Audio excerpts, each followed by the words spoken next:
자, 이제 저희가 야고보서를 시작한 지 몇 달이 됐어요. 제가 열 몇 번 정도 설교를 계속 야고보서 강해를 했는데 이제 마지막에 다다르고 있습니다. 다음 주 정도 한 번 더 하면 이제 야고보서를 마무리 지을 것 같습니다. 야고보서는 사실 1장부터 성도의 삶에 대해서, 그리고 기도에 대해서, 믿음에 대해서 야고보가 도전을 하고, 이제 5장 마지막에도 역시 마지막으로 성도들에게 기도의 도전을 하면서 마무리를 짓고 있습니다. 자, 우리가 이제 야고보서를 마무리 지면서 이제 야고보서를 통해서 하나님께서 우리에게 주신 귀한 은혜를 다시 한번 정리하고 점검하는 시간을 가졌으면 합니다. 자, 우리가 예수님을 믿고 교회에 나오게 되면 때때로 우리가 그렇습니다. 느끼든 느끼지 않던 성령님께서 우리와 이렇게 함께 하시는 것을 경험하게 됩니다. 우리가 미국에 살아가면 미국에 어디를 가든지 미국의 그 통치 아래, 미국의 그 법령과 그 통치 아래 우리가 있는 것 같이, 우리가 하나님의 자녀가 돼서 이 땅을 살아가게 되면 우리가 깨닫던 깨닫지 못하던, 느끼던 느끼지 못하던 간에 하나님의 인도하심, 성령님의 인도하심과 그 뜻 안에서 우리를 지키시고 보호하시고 인도하신다는 것을 우리가 알 수 있습니다. 성령님께서 하시는 몇 가지 일들이 있는데, 성령님께서 하시는 가장 중요한 일 제가 몇 가지만 소개시켜드리면, 성령님은 자신의 뜻을 우리에게 말씀하지 않습니다. 성령님은 어떤 분이냐면 보혜사라고 말씀하시잖아요. 보혜사는 돕는 분입니다. 하나님께서 역사하신 일들, 계획하신 일들을, 그리고 말씀하실 일들을 우리에게 기억나게 하시고 깨닫게 하시는 분입니다. 뿐만 아니라 예수님께서 말씀하신 것들, 예수님께서 사역하신 일들, 또 예수님께서 하신 그 모든 것들을 기억하게 하고 깨닫게 하는 그런 역할을 성령님께서 하신다는 겁니다. 그러니까 성령님은 돕는 분이십니다. 뿐만 아니라 성령님께서 하시는 가장 중요한 것 중에 하나는 우리가 누구인지를 깨닫게 하십니다. 내가 누구인지를. 바로 이 얘기는 뭐냐면, 내가 얼마나 하나님 앞에서 죄인인지를, 얼마나 죄인인지를 성령님은 깨닫게 하신다는 겁니다. 세례문답할 때 저는 꼭 이런 질문을 합니다. 당신이 죄인임을 인정합니까? 라고 묻습니다. 당신이 죄인인 것을 인정합니까? 당신이 예수 그리스도가 아니면 영원히 심판을 받을 죄인인 것을 인정합니까? 라고 묻습니다. 그러면 그 대답에 네 라고 해야 제가 세례를 주는 거예요. 내가 영원히, 예수님이 아니면 영원히 심판받을 죄인이라는 것을 깨닫는 것이 중요합니다. 이것이 바로 교인이 되는 첫 번째 길입니다. 내가 하나님 앞에서 죄인이다라는 것, 죄인입니다라고 인정하는 겁니다. 세상에서는요, 그래요. 죄를 인정하면 안 됩니다. 죄인이냐, 죄를 졌냐 물어보면 모르세로 가야 됩니다. 잘 기억이 안 나는데요, 잘 모르겠는데요, 글쎄 내가 죄를 안 진 것 같은데요, 잡아떼야 되는 거예요. 그렇잖아요. 그러니까 우리가 무슨 청문회든지 보면 잡아떼입니다. 모르겠다고 그러고, 기억이 안 난다고 그러고, 생각이 안 난다고 그러고. 세상에서는 내가 죄인이라고 하면은 죄가 죄인이 아니라고 자꾸만 얘기를 해야 됩니다. 왜냐하면 세상에서 죄인이라고 인정을 하게 되면 그 자체로 구속이 되어버립니다. 그리고 그 자체로 죄의 대가를 받아야 되고, 그 죄로 인해서 부끄러움과 고통을 당해야 되는 거예요. 그러니까 세상에서는 당신이 죄인입니까? 라고, 죄를 졌죠? 라고 얘기하면 절대 죄를 안 졌습니다. 모르겠습니다. 그렇게 얘기할 수밖에 없다는 겁니다. 근데 하나님 앞에서는 그렇지 않습니다. 내가 주님 앞에 섰을 때, 주님, 내가 죄인입니다 라고 고백해야 합니다. 내가 죄인이라고, 하나님 내가 정말 큰 죄인입니다 라고 고백해야 주님께서 우리의 죄를 용서해 주신다는 겁니다. 우리의 죄를 해결해 주신다는 겁니다. 우리가 지은 죄에서, 죄의 심판에서 벗어날 수 있다라는 겁니다. 죄가 얼마나 무서운지 아세요? 죄는 꼭 무슨 보이지 않는 지뢰와 같습니다. 우리가 모르는 사람이 주례를 밟으면 주례가 터져서 그냥 수많은 사람들이 죽는 것 같이, 보이지 않는데 죄를 잘못 건드리면 정말 이게 폭약처럼 터지고, 죄는 꼭 암과 같아서 암적인 존재입니다.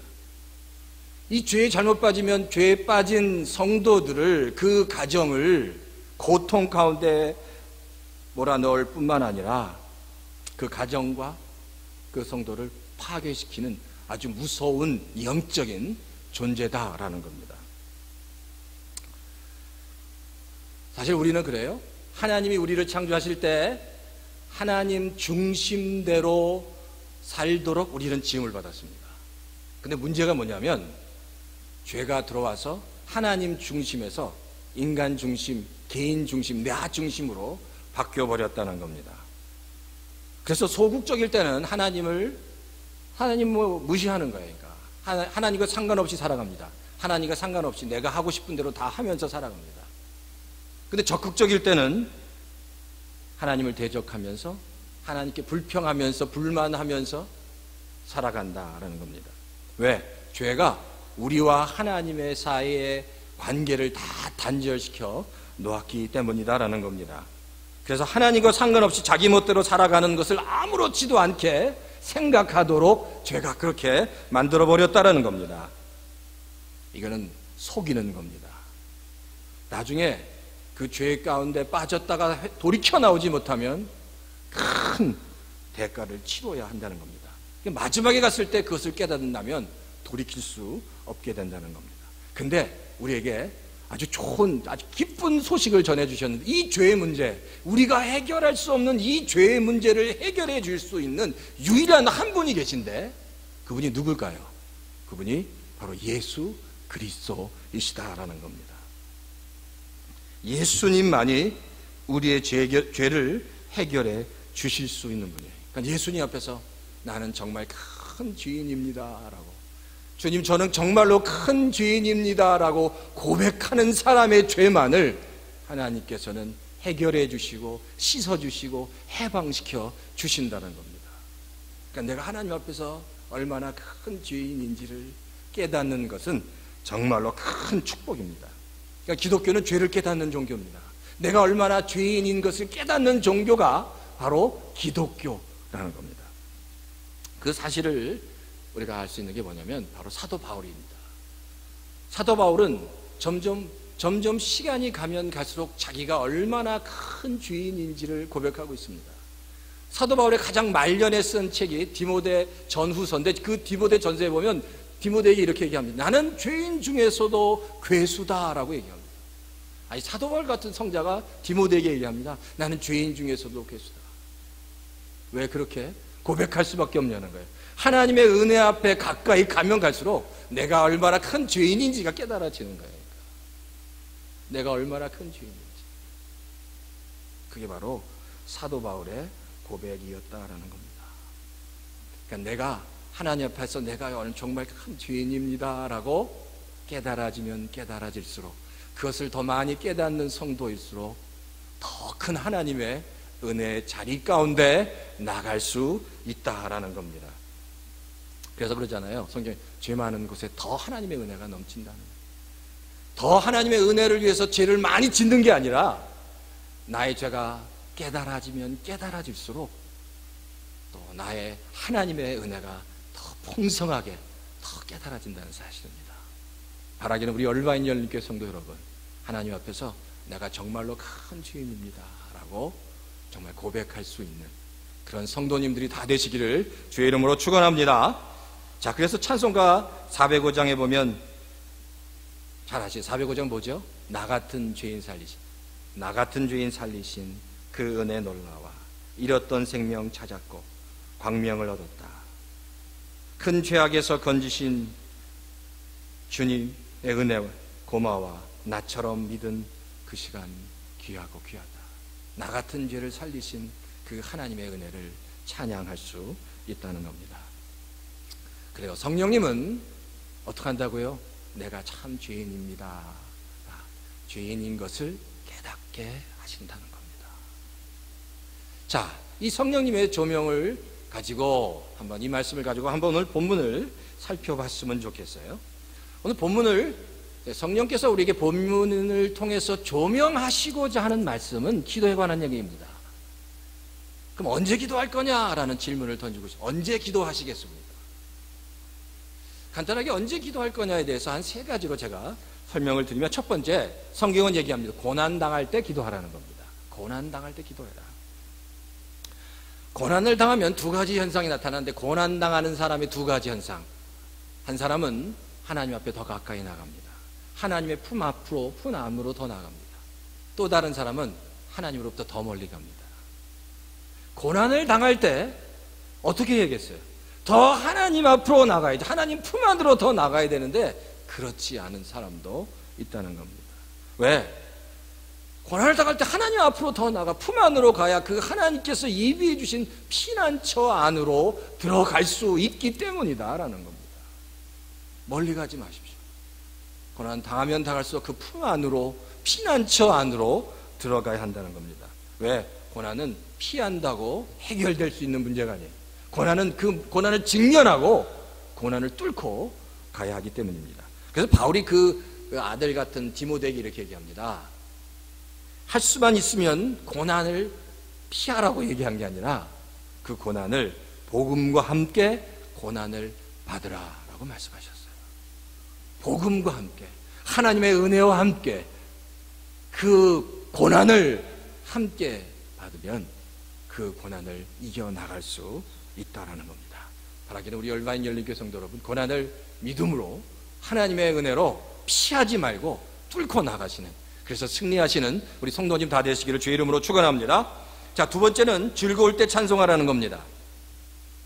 한 남자가 아주 굉장히 위험한 통나무 다리를 건너게 됐습니다. 근데 이 통나무 다리가 굉장히 무섭고 위험해서 잘못하면 건너다가 죽게 될 것 같았어요. 그래서 하나님께 기도했습니다. 하나님, 이 통나무 다리를 다 건너가면 제가 가지고 있는 재산의 전부를 하나님께 드리겠습니다. 이렇게 기도를 했어요. 기도하니까 좀 안심이 돼. 그리고 통나무 다리, 굉장히 위험한 통나무 다리를 건너가는데 한 반쯤 건너갔습니다. 반쯤 건너가니까 자기가 하나님한테 내가 가지고 있는 전 재산의 전부를 다 바치겠습니다 라고 얘기한 게 굉장히 후회가 되는 거예요. 그래서 다시 기도를, 하나님, 아까는 제가 좀 경황이 없었습니다. 제가 조금 너무 경황이 없어서 그냥 헛소리를 좀 한 것 같은데, 하나님, 절반만 드리겠습니다. 절반만. 그리고 또 이제 그렇게 기도하고 한 3분의 2를 가니까 또 절반을 드리는 것도 아까운 거예요, 또.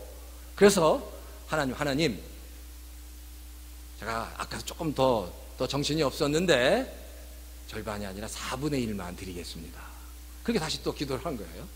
그러고 나서 이제 다 다리를 건너서 이제 건너려고 하는데, 그때 그 통나무 다리에 있는 무슨 뿌리에 걸려 넘어졌습니다. 그리고 미끄러 넘어져 떨어지기 시작한 거예요. 밑으로 떨어지면서 마지막으로 이 사람이 뭐라고 한마디를 했습니다.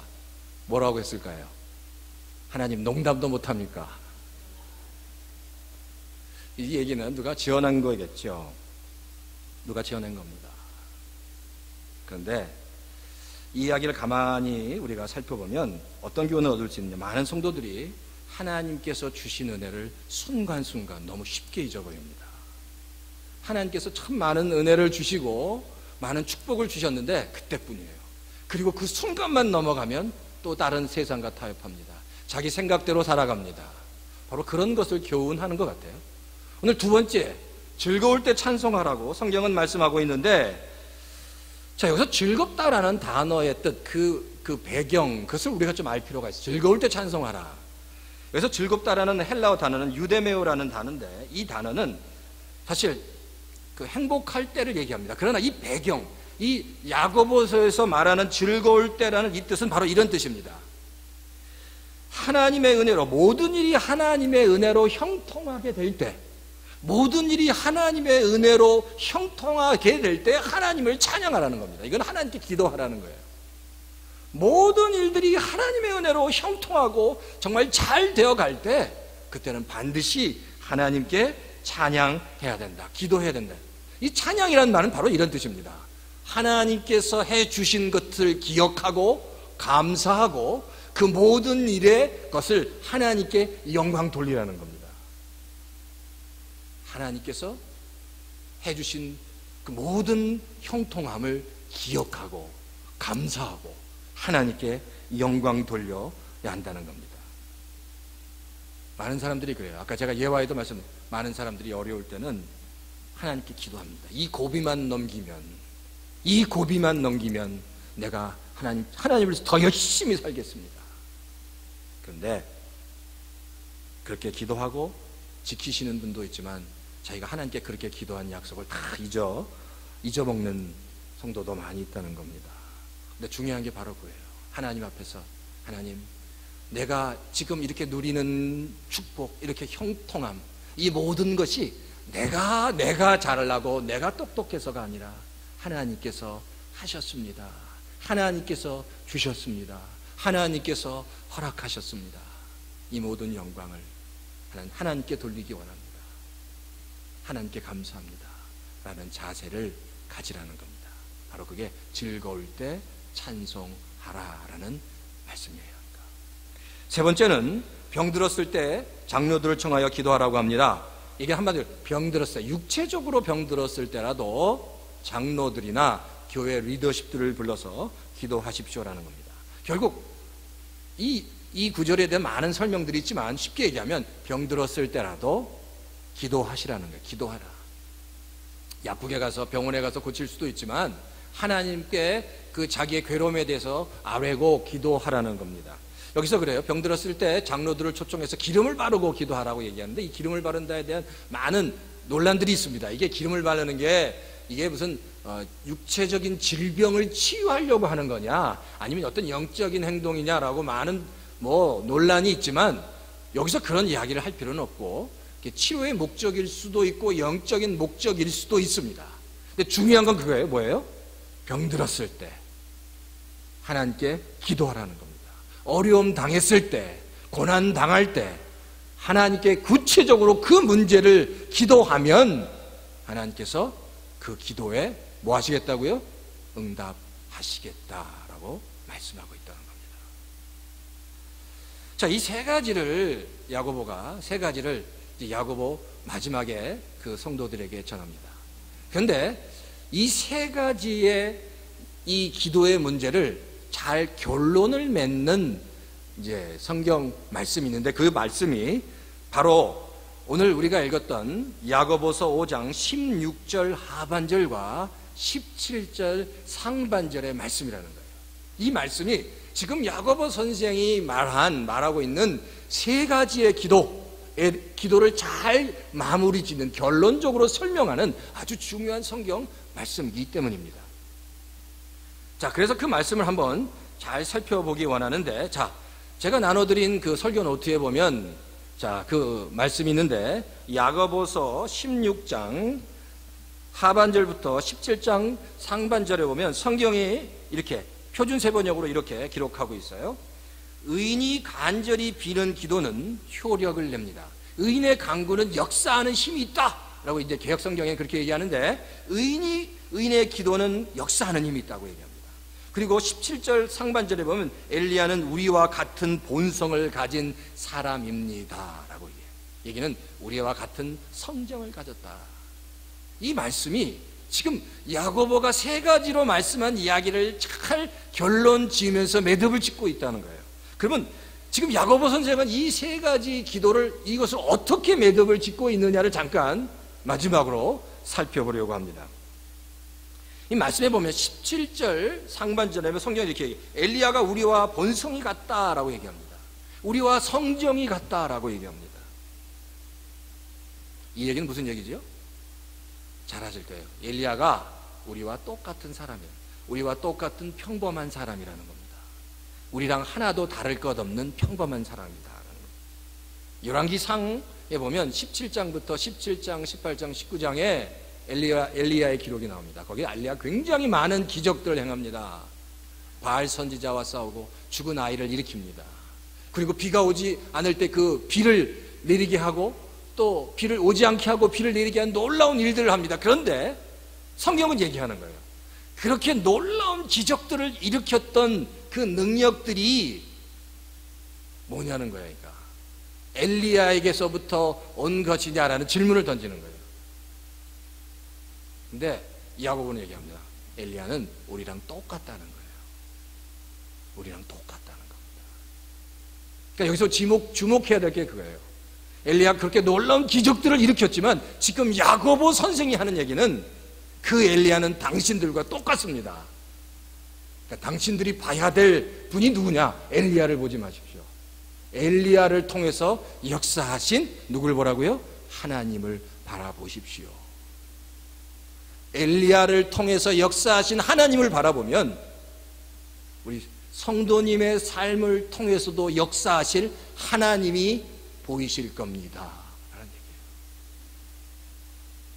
엘리야는 우리랑 똑같습니다. 엘리야를 통해서 역사하신 그 하나님을 바라보십시오. 그리고 그 하나님이 내가 믿음으로 나갈 때, 간절히 기도할 때 나를 통해서도 내 삶 속에서 귀하고 놀라운 일들을 이루실 줄을 믿는 겁니다. 두 번째는 의인의 기도가 능력이 있다는 겁니다. 의인의 기도가 능력이 있다. 기도에는 능력이 있습니다. 꼭 그런 거 있잖아요. 우리가 어떤 땅을 가서 보는데 그 땅이 황무지같이 진짜 황무지입니다. 쓸데없는 것 같아요. 근데 어느 날 그 땅에서 뭐가 나오기 시작해요? 기름이 나오기, 석유가 나오기 시작합니다. 갑자기 그 황무지가 완전히 뭐 이거 돈으로 헤아릴 수 없는 엄청난 값진 땅이 돼버리는 겁니다. 꼭 그와 같아요. 기도에는 그런 능력이 있습니다. 여러분의 인생, 우리의 인생을 그렇게 바꾸고도 남을 만한 놀라운 능력들이 기도에 있다는 겁니다. 자, 근데 여기서 우리가 잘 살펴봐야 될 게 그래요. 의인의 기도하는 기도에는 능력이 있다는 겁니다. 기도에는 능력이 있는데 누구의 기도입니까? 의인의 기도라고 야고보 선생은 얘기하는 거예요. 자, 그러니까 여기서 봐야 돼요. 잘 보세요. 의인이 누구냐? 의인이 뭐냐는 겁니다. 여기서 지금 야고보 선생이 얘기하는 그 의인이 뭐냐는 거예요. 그냥 의인이 그냥 착한 사람입니까? 선한 마음을 가진 사람이냐는 거예요. 여기서 야고보 선생이 말하는 의인은 착하고 뭐 선한 마음을 가졌다는 그런 의인이 아닙니다. 영어 성경은 righteousness, righteous man이라고 얘기하는데 바로 성경이 말씀하고 있는 의인, 이 본문에서 말씀하고 있는 의인은 그냥 단순히 착하고 의로운 사람이 아니라 내가 하나님 앞에서 얼마나 죄인인지를 깨닫는 사람입니다. 내가 얼마나 하나님 앞에서 죄인이고 나의 죄를 하나님 앞에서 고백하는 자가 바로 성경이 말하는 의인입니다. 그리고 내가 사랑하는 하나님과 더 깊은 교제 가운데 들어가기 원하는 사람, 그리고 삶의 중심이 나에게 있지 않고 하나님이 나의 삶의 중심에서 역사하는 사람, 바로 이 사람이 성경이 말하는 의인입니다. 지금 우리가 하나님을 경험하는 삶에서 바로 이 부분에 대해서 이야기하고 있어요.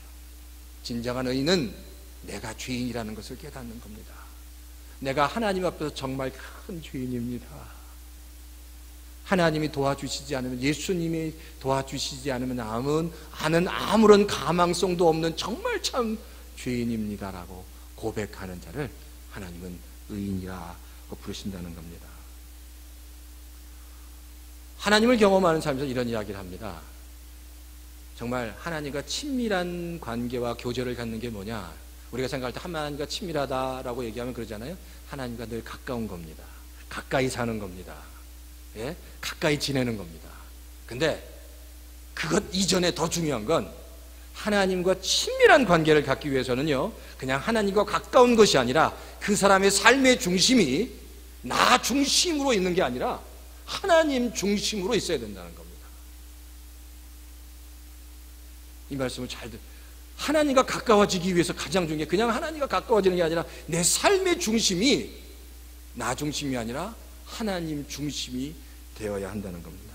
또 반대로 그거예요. 나 중심으로 살아가는 사람은 하나님 중심이 아니라 나 중심이니까 내가 하고 싶은 대로, 내가 살고 싶은 대로 삽니다. 그리고 하나님은 늘 내 삶의 주변에 계십니다. 내가 내 멋대로, 내가 하고 싶은 대로 살아가다가 가끔가다 하나님께 기도합니다. 내가 필요할 때 기도합니다. 하나님, 내가 이게 필요합니다. 이게 필요하고 이런 도움이 필요합니다. 그때만 하나님께 나가는 거예요. 그런 사람은 절대로 하나님과 친밀한 교제를 가질 수 없습니다. 삶의 중심이 하나님 앞에 바로 세워져 있어야 한다는 겁니다. 하나님은 그래요. 그래서 성경에 참 이 의인이란 표현은, 의인은 죄인입니다. 성경이 말하는 의인은 죄인이라는 거예요. 내가 죄인이라는 것을 깨닫는 자가 하나님이 보시기에 아름다운 의인이다라는 사실입니다.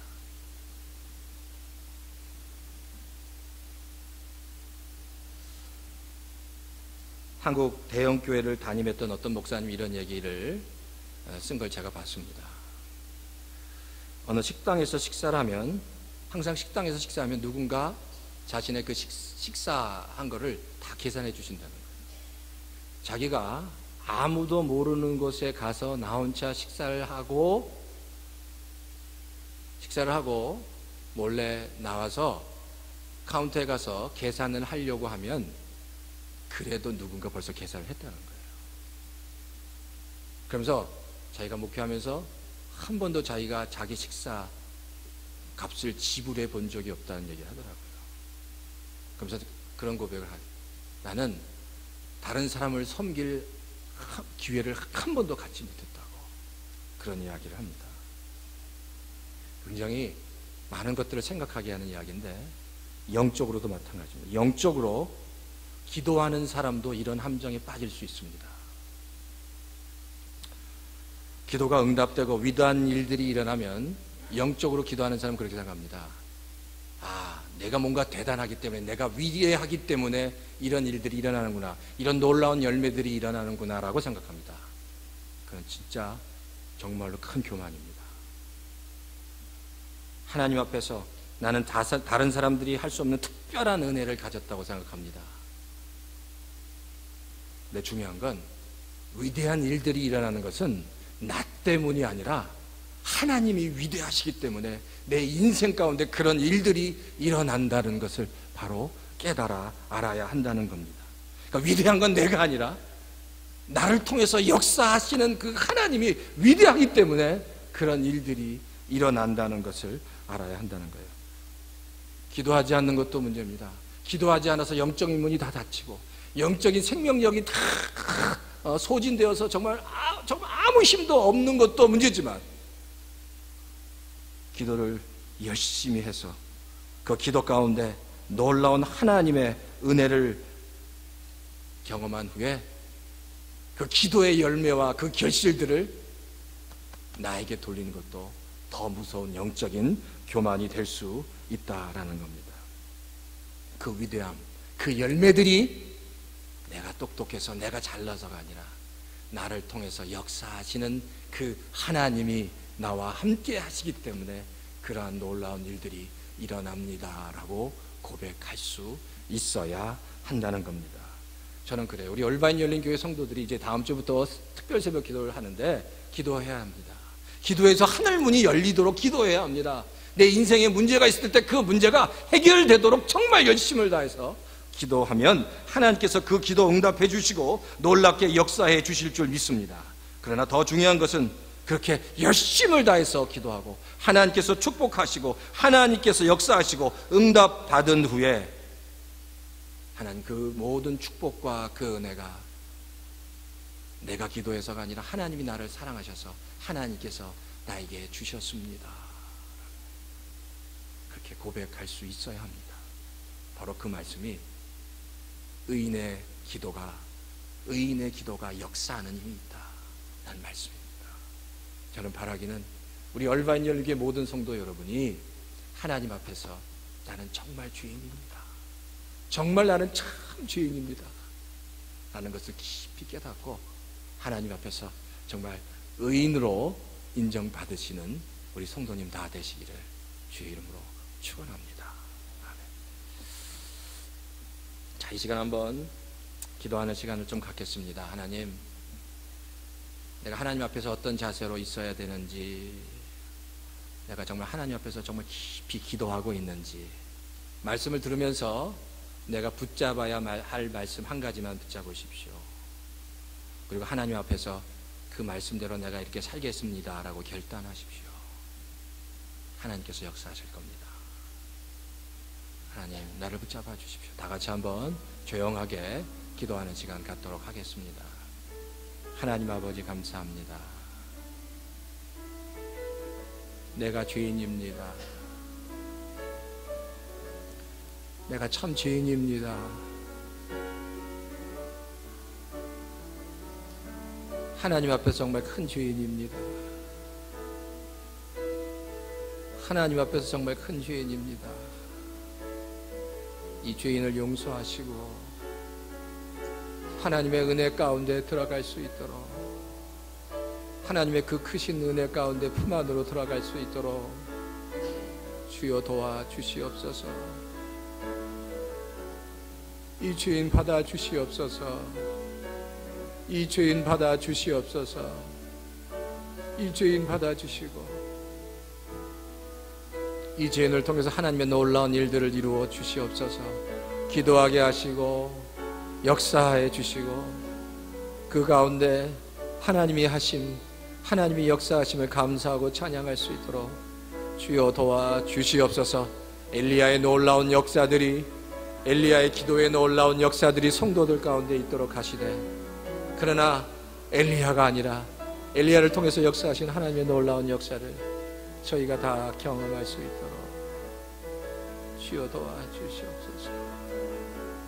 주여 하나님 아버지, 주여 하나님 아버지, 내가 죄인입니다.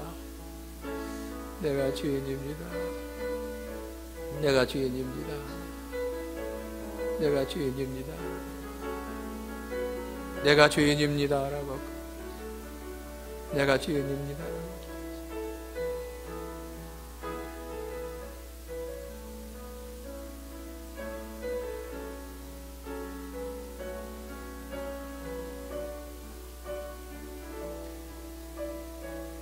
우리 다 같이 일어나서 찬양하도록 하겠습니다.